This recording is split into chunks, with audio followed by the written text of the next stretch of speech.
think you're talking to? Like, it's giving hard my Maserati in the front so I can see it. Hi guys, welcome back to my channel. I'm Jackie Ina and this is the Lavishly Jackie channel. It has been a while. I don't want to hear it, okay? You know your girl is busy running a business and several different platforms, and I have missed uploading on this channel. And today I wanted to talk about one of my favorite topics, and if you don't know, this is my favorite topic. Welcome, get acclimated, because you're about to find out. Scent is such a huge part of my content. I love it. It's such a huge part of my life for both personal and professional reasons. You guys know I have a fragrance brand. Out of the hundreds of perfumes that I own, one of the questions that I get constantly asked is like, how do you choose? What do you pick? Like, what are the standout ones for you? And believe it or not, I own a couple hundred bottles, and there are definitely specific ones that no matter what, I always consistently go back to. What are those fragrances, might you ask? Well, that's why we're doing this video. I'm gonna get into it today, and this is gonna be our 2023 yearly roundup of some of my most impactful, memorable, highly complimented perfumes. So let's get into it. But first, I gotta light a candle, set the atmosphere. Today I'm burning State of Pine from Forever Mood. This is from our Après-Ski 2022 collection. It has citrus notes, pine notes. It's just like the perfect, fresh, woody, outdoorsy scent. So let's jump right in. By the way, it's not gonna be a numbered 1 through 5. This is just like a regular roundup of like the ones that were the most impactful to me. And I hate that I have to do these disclaimers, but if your perfume is not on my personal list, you're gonna be okay. All right, this is my top 5. And if you think I forgot something, I didn't. One of my favorite types of fragrances are gourmands. I'm a gourmand girl through and through. And if you don't know what that means, it's basically like any perfume that smells like a food, cherry, pistachio, vanilla. It is strong, it is expensive, but when I tell you, the girls are gonna smell it and you're going to smell edible and delicious. Like, this is the perfume that's gonna get you wifed up and proposed to. This is Maison Montaha Escapade Gourmand. This is probably on almost every gourmand lover's list. Let me just tell you that it's 100% worth the hype. I get sort of like this caramel, creme brulee, like really decadent. It just smells expensive. Sometimes when we think of vanilla perfumes, we have the tendency to think like really young, really juvenile. This is not Escapade Gourmand whatsoever. It's an amber vanilla fragrance and it is described for women, but my fiance wears this all the time. And one thing about me, I think perfume is genderless. I think all perfumes are genderless. Yes, there are some scents that are more masculine and some that lean more feminine, but I think perfume is for everyone. It has notes of sugar, vanilla, tonka bean, benzoin, and musk. Maybe because it does have that musk to it, like, I just think if you are a vanilla girl, a gourmand girl, this is a must in your collection. When and where would you wear this perfume? I actually think, now, because I'm bougie and because I just like what I like, this is a day and night fragrance for me. Do I think it's a little heavy for the day? Sure. Do you probably want to give this a rest during the summer month? Absolutely. Because, you know, sometimes gourmands can get a little rancid, you know, when you're on a yacht. Let's try sailing day. Like, maybe not vanilla, maybe not blueberry and cherry girl, maybe during the fall months. And the sillage is amazing. I don't have to reapply this throughout the day. There are some perfumes that I don't mind reapplying throughout the day. This is not one of them. I put it on in the morning. I won't have to worry about it. And people will tell me they smell it without me even realizing it. So that's always a great sign. So if gourmands are my husband, white florals are like the side piece. This next perfume is a true white floral lover's dream. And I don't know if I'm saying this name properly, and I really don't care, okay? Because I bought the perfume and it smells amazing. Nishani 100 Silent Ways. Every single person I've recommended this perfume to has not only loved it, they've adored it. I bought this perfume on vacation while I was in Mauritius at the hotel. This is one of those perfumes you can find kind of like on more obscure places or like duty-free shops in Dubai or something like that. Like, it's not exactly the kind of perfume that you would find in like a big department store because this is a niche brand. It is described as a white floral. It has notes of tuberose, one of my favorite fragrance notes, peach, mandarin, gardenia, jasmine, orris, sandalwood, vetiver, vanilla. I know that was a mouthful and you're obviously not gonna smell all of that, but here's the cheat. YSL Black Opium is a super popular perfume. It's actually like one of my least favorite. It smells great on other people, but it smells awful on me. I've come to realize what I don't like about Black Opium, YSL, is only prominent because of the coffee note.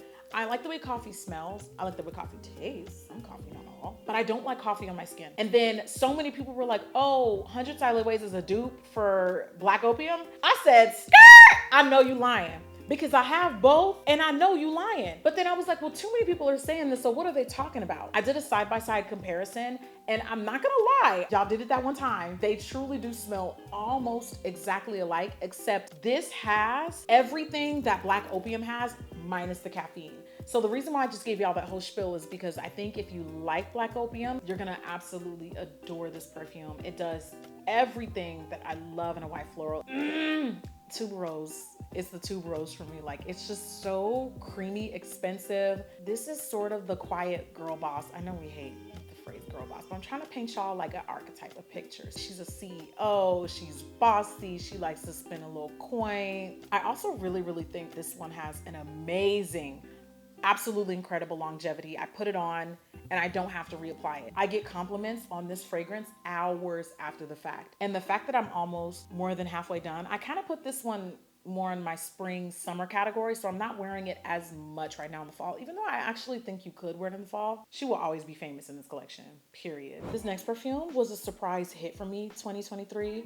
And as you can see, I'm a huge Kayali fan. I own every single perfume they launched, minus the new lychee one. I haven't got it yet. DHL, hurry the hell up. But this one launched in the past year and it came out swinging. And when it first launched, the reviews and the thoughts were so polarizing that I was like, I need to smell it for myself. If it's polarizing, that means I'm gonna love it or I'm gonna absolutely hate it. This is Yum Pistachio Gelato.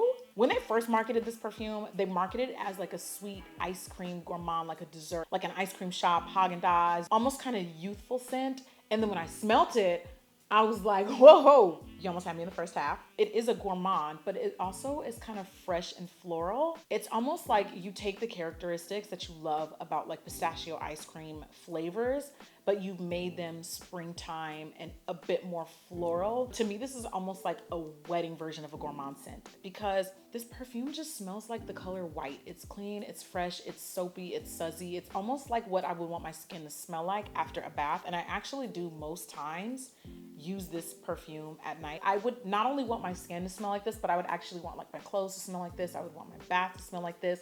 I would want my room to smell like this. It's beautiful. I also took note how they really promoted the hell out of this perfume when it first launched. Mona and the Kayali team was like on a world tour. They did an activation in, I think, Paris and London. They came to LA.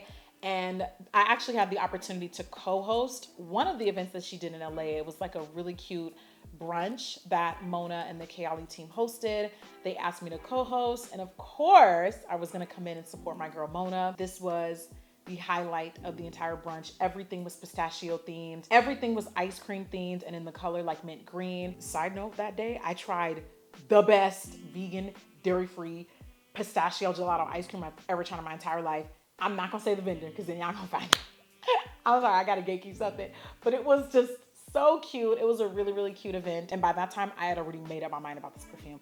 I loved it from the moment it launched, but it definitely grew on me even more the more I wore it, lived with it, experienced it, and yeah, this one's definitely a keeper. The next fragrance on this list, if you followed me long enough, or if you follow me on any of my other platforms, you're gonna laugh when I say the name because it's by a brand called Bulgari. Yes, that is how you pronounce the word, Bulgari. This one is, again, a fragrance that kind of for me came out of nowhere. This was also the first Bulgari fragrance I ever owned. It's Bacciami. I don't know if I'm saying that word correctly, so that you can clock me on. But I'm also be honest, I don't really care because if I buy the perfume, the jet cleared, all right? Bacciami is described as an amber floral, and sometimes when a luxury house makes a perfume, I expect it to be very crowd pleasing. I expect it to like not really ruffle any feathers, and I expect it to be virtually universally appealing. Bulgari shatters all of that completely out of the door when they launch a fragrance. This is absolutely for the girls that get it. It is hugely a white floral. Some of the notes, gardenia, vanilla, and amber. The first thing that I smell is just all spice. It is absolutely beautiful, stunning. It's probably one of the most unique white florals that I own. I'm even gonna go out on the limb and say if you like 100 Silent Ways, you're probably gonna like this. They don't smell alike at all whatsoever. Not one bit, not even close. but it's beautiful. It's giving Fortune 500. It's giving, who do you think you're talking to? Like, it's giving, park my Maserati in the front so I can see it. Like, oh, it's so good. I actually don't think you have to wait for the winter to wear this because there is such a beautiful floral, a little powdery note to it. And I just like the way this smells on my skin after I have worn it for the day. Ooh, I just realized it matches my nails. Okay. The last perfume on this list is arguably, I would say, probably the most polarizing because pepper and spice notes, and I don't mean spice like in the way that I was talking about with white florals. You know, I said white florals kind of smell a little spicy for me.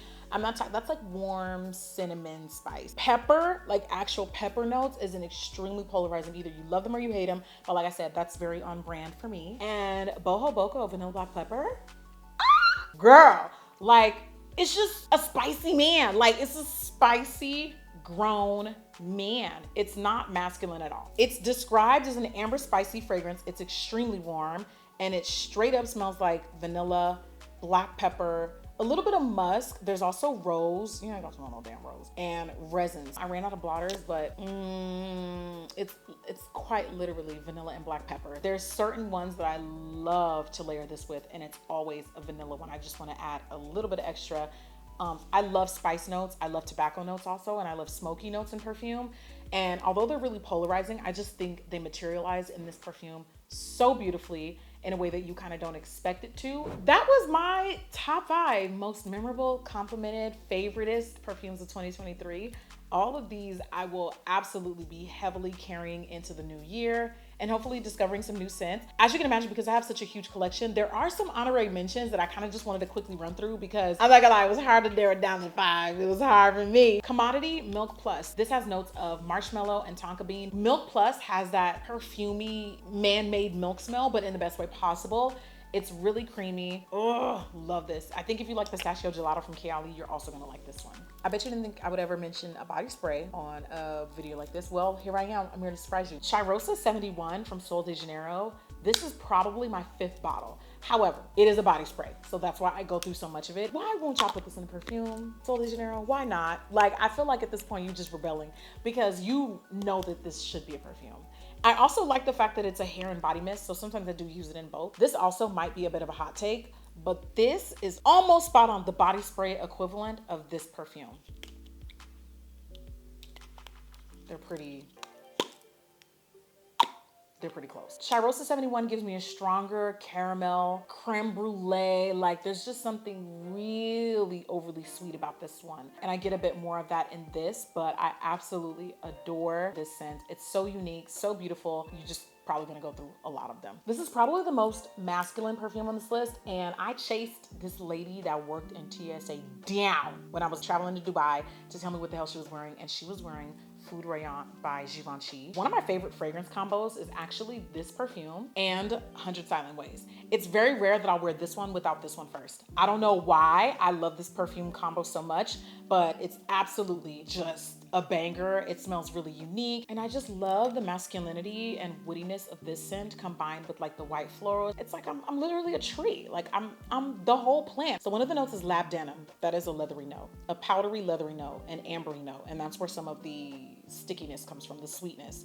And Tolu balsam. So balsam notes are ambery and animalic. So like kind of like skin. But yeah, I love this. It smells really good. And it's also very unique. And I just like Givenchy as a perfume brand. Next honorary mention is Maison Margiela Bubble Bath. It's beautiful. It's clean. It's soapy. It just smells like your skin after a fresh bath. This is my favorite turn down nighttime fragrance when I really want to calm and feel relaxed. I've layered this with pistachio gelato. I love it. Also, one of my favorite perfumes to layer with pistachio gelato is Cotton Candy. Skylar Boardwalk Delight. I was really surprised at how much I took to this perfume. It definitely reminds me of like a grown and sexier version of Pink Sugar. And if you're into natural fragrances, that's what this entire brand is about. But I absolutely love using this as like the little sprinkle on top of pistachio gelato. There's like aquatic notes and there's cotton candy notes. It smells like you're smelling a boardwalk. And the last honorary mention is actually a fragrance oil. This is Amouage Santal Sohar. So if you're a perfume girl, then you know about Amouage. They have super expensive fragrances. This is a brand from Oman. And honestly, I never really paid attention to fragrance oils before this until I smelled this. And I was like, oh, no, y'all didn't. Okay, so if Boho Bogo Vanilla Black Pepper came in a fragrance oil, it would kind of be this. It has a sort of smoky edge, peppery edge. Oh my God, like it's so strong, but I absolutely love this. I love layering this with my white florals and my vanilla scents. It has clove notes in it. It also has rose and sandalwood. I hope you guys enjoyed this video and I had a really fun time shooting it. And honestly, I'm just happy to be back on YouTube. I hope you guys have had a wonderful 2023. I know I have, and I'm so excited to see what 2024 brings in the year of fragrance. So with that being said, comment below if you guys have any favorites in my collection or like what your top fives were of the year. And I will talk to you guys later. Bye.